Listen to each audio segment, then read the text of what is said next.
So, how do you improve as a healthcare leader? And why is executive engagement and effective communication so important? And how do you carry yourself that you're always looking for the opportunity to become a part of someone's best day? Well, we're going to find out with Dr. David Schreiner, author and president, CEO at Catherine Shaw Bethea Hospital in Dixon, Illinois. This is the Healthcare Executive Podcast. I'm Bill Klaproth. Dr. Schreiner, it is a pleasure to talk with you. Thank you so much for your time. Bill, thanks for having me. I'm excited to spend some time with you. Absolutely. Me too. Anytime that we can learn how to become better, more effective healthcare leaders, I'm always in on that. So we're excited to talk to you today. So Dr. Schreiner, can you start off by telling us a little bit about your career journey and your path to becoming a healthcare leader? Sure, Bill. My story begins with playing in a pickup basketball game in the gym of a community college in Kansas. And I had finished my undergraduate degree in health education and was perfectly unemployable. And another person that was playing in this game was the director of the radiologic technology program. And they had a person that had withdrawn from the program the Friday before. And so I filled that slot. I immediately fell in love with it. I loved everything about being an X-ray tech. My first position was at the University of Kansas Medical Center, and then I went to a hospital in Missouri, Golden Valley Memorial Hospital. And then in 1989, I interviewed at a position in Dixon, Illinois at Catherine Shaw Bethea Hospital, and I'm still here today. So that role here at KSB Hospital, as we call it, started on the clinical side and then became a vice president, became chief operating officer. And now, almost 13 years ago, I became CEO.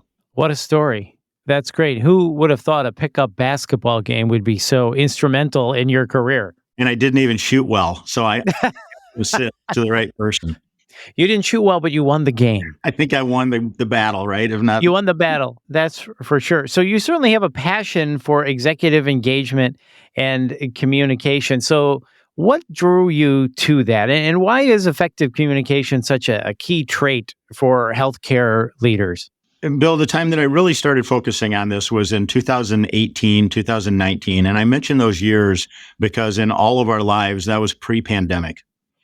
And I had been in my position as CEO for 6 or 7 years, and things were going great. I mean, we're an independent rural hospital, and that's certainly a challenging place to be for an organization. But all of our metrics, the KPIs that any CEO would look at, were moving along just fine. And yet I was unfulfilled. I believed that I was not performing at the level that our community and our hospital and our board of directors deserved. And I couldn't really put my finger on it. And I ended up going to lunch with a friend of mine who did some HR consulting for us. And he told me about a doctoral program in values-driven leadership. And through that program, I learned about something called appreciative inquiry. And the 10 seconds on appreciative inquiry is around that idea of what was the environment, what was going on when either us personally or our organization was performing at its best. We were just knocking it out of the park. And Bill, this completely changed my perspective on the world. And one of the things that I found is that we have an opportunity to really make a valuable difference in people's day. And as executives, I think that opportunity is magnified. And so that became a real passion for me and the focus of my doctoral research. Wow, that's really fascinating. So appreciative inquiry. The original AI, right? Before we knew what AI was. Appreciative inquiry it originated at Case Western University.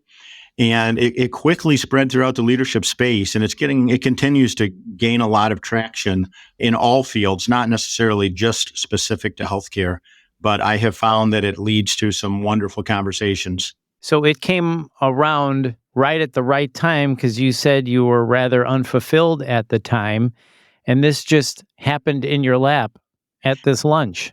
Who knew a lunch would be so instrumental in your career? Exactly. It's those moments that we reach a bit of a fork in the road, right? And we didn't even know the fork was ahead of us, but it ends up being a beautiful thing. That's part of the thing that makes life so wonderful.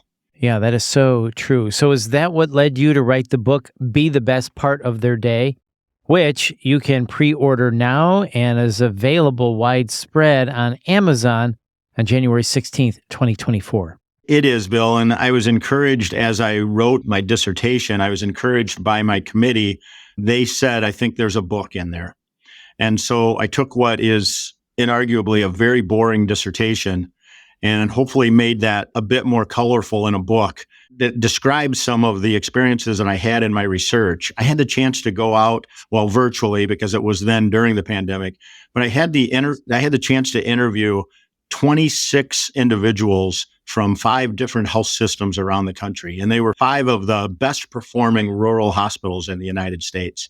And I found some themes. I found some commonality in all 26 of those people, and most importantly, all 5 of those organizations. And that really became the genesis and the content of the book.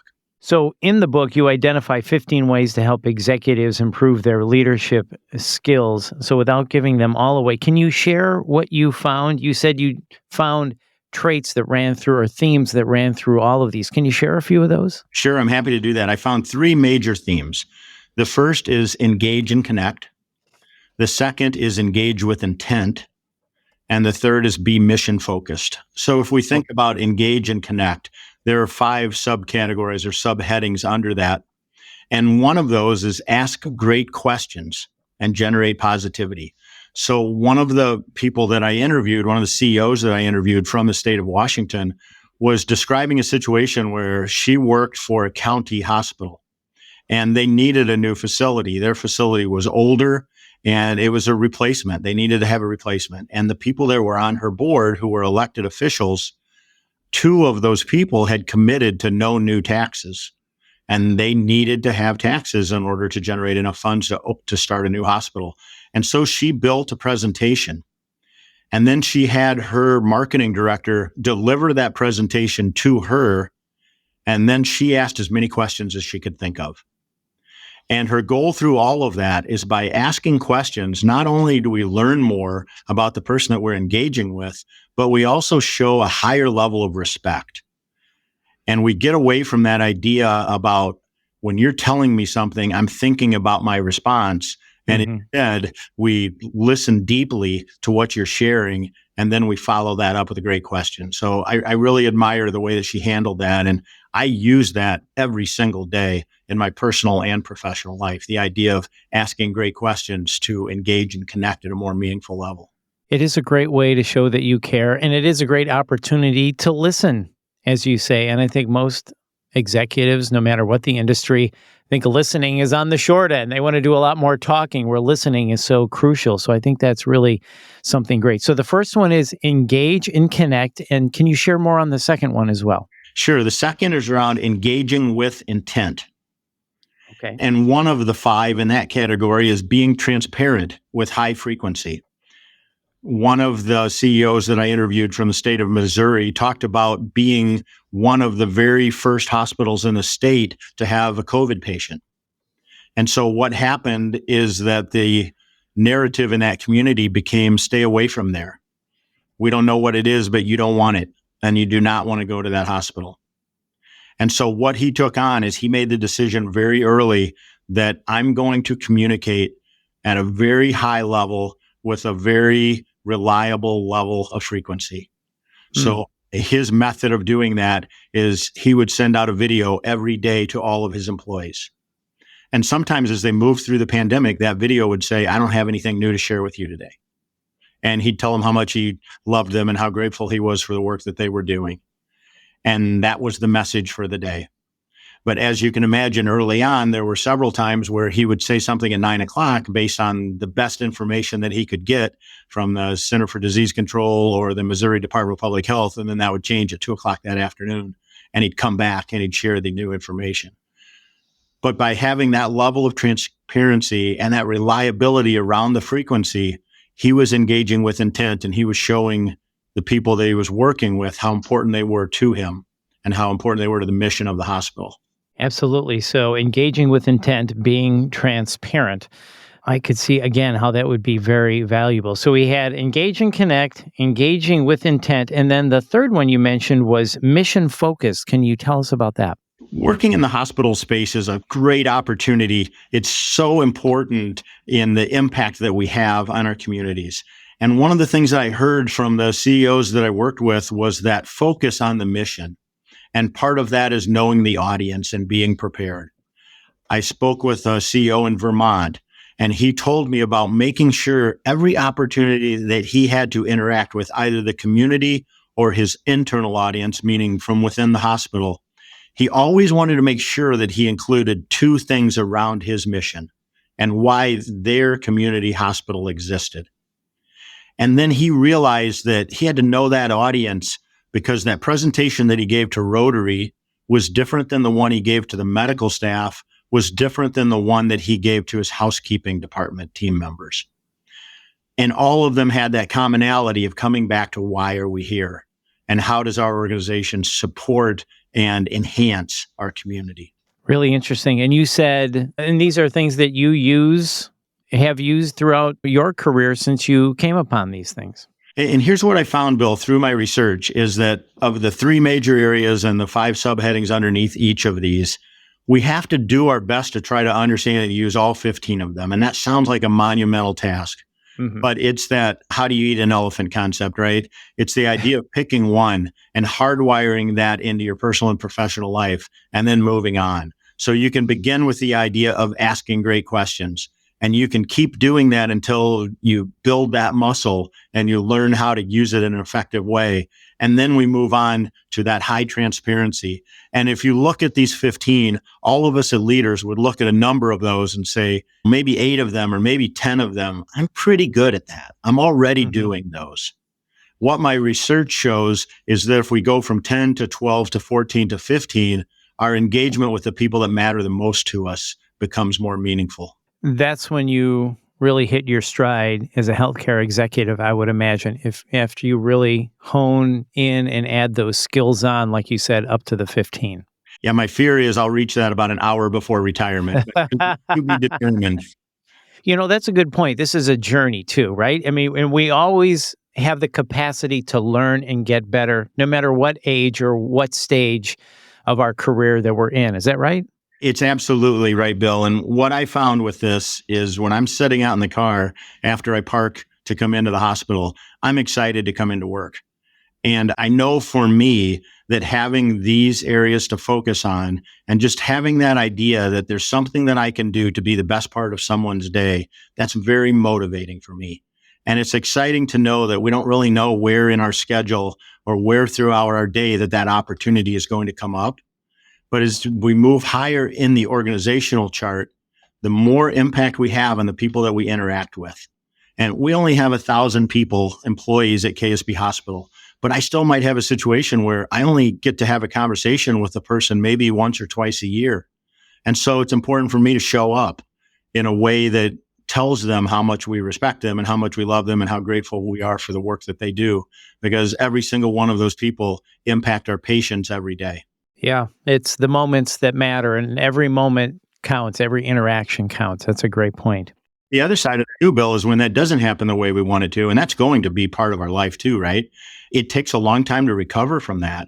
If I pass someone in the hallway and I don't say hello to them, if I do that very many times, that impacts the way that they think about their leadership. Such a good point. Yeah. And the opposite can have a negative effect. So again, a really good point, Dr. Schreiner, and thank you for that. And I love how you say in 2018, 2019, you were unfulfilled and you were searching and still trying to get better, even already as an accomplished healthcare leader. And that leads me to you earned your doctorate in 2022. So you're continually trying to learn and get better. How did you balance your doctoral studies with your role leading KSB Hospital? I mean, that's a big role. And how has your leadership style evolved based on what you learned? Well, Bill, first of all, if I knew a pandemic was coming, I would have never signed up for that program. So, looking in the rearview mirror, that's pretty clear, but it wasn't so much through the windshield that I was looking through at the time. What I found is that when I went away to class, and the program that I was in was a weekend format, so I would leave every month on a Friday, Saturday, Sunday. One of the first things that I told myself was I was not going to come back on Monday and try to install in our organization everything that I learned that weekend. I was going to be more intentional than that because I didn't want the flavor of the week or the flavor of the month. But what I did find is that as I learned more about appreciative inquiry and I understood more of the literature, I was able to take pieces and incorporate that into my practice. And that's what's so important to me, is to try to be able to continue to sharpen that saw. And it's most of it is aspirational, right? I want to do it. And like anyone else, I fail from time to time. I think that I have developed a better sense of understanding when I fail, and then hopefully being able to correct that. I like how you say you came back and tried to install things with intention, not just, hey, here's what I learned this weekend. This is what we're doing. Not that program of the month thing, which drives everybody crazy. But it sounds like you took what you learned and said, you know what, I can apply this, and here's when I'm going to apply it. Is that right? It's exactly right. And one example that I would give of that is finding ways to express gratitude. That's one of the components under Engage and Connect. And how can that go wrong? As long as I'm authentic and I express gratitude because I really mean it and it's coming from deep in my heart, then that can only be a positive for the people that I'm telling how much I appreciate them. That is so good. When I engage and connect, if I do it with authenticity, how can that go wrong? That's really profound. I really like that. So this is fascinating, Dr. Schreiner. I could talk to you forever. I do have a few other questions, though. Finally, can you tell us about your FACHE credential and what that means to you and how ACHE has helped you in your career? Bill, I have so many ways that I could tell you about how ACHE has benefited me. But if I begin with the fellow, one of the things that was very surprising to me is after I went through that process, at the very next medical staff meeting, we had a cardiologist on our medical staff make a point of saying that Mr. Schreiner is now board certified in healthcare administration. And especially when we think about that from the perspective of our physician colleagues, that certification, that board certification is a really big deal. And it is within ACHE as well. And so when we have that partnership with the members of our organization, I think it presents some level of credibility that is especially meaningful in segments, but it shows people that you care about your career enough to excel and be recognized to meet those standards. And ACHE provides us that opportunity to do so and to be board certified. And I'm extremely thankful for that. Absolutely. Very well said. Well, as we wrap up, Dr. Schreiner, I just want to ask you, is there anything else you want to add as we talk about executive engagement and the vital role of communication in healthcare leadership?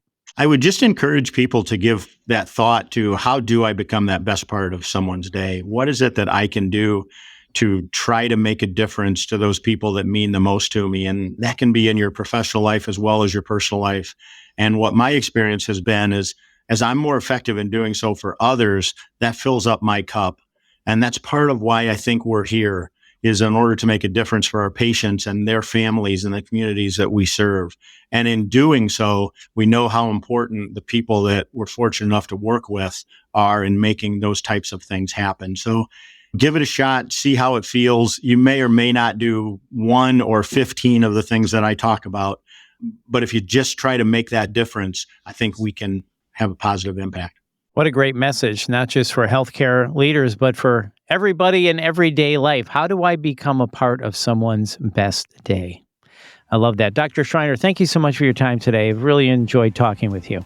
Thank you, Bill. And once again, that's Dr. David Schreiner. And to learn more, please visit healthcareexecutive.org/podcast. That's healthcareexecutive.org/podcast. And if you found this podcast helpful, please share it on your social channels and check out the full podcast library for topics of interest to you. This is the Healthcare Executive Podcast. Thanks for listening.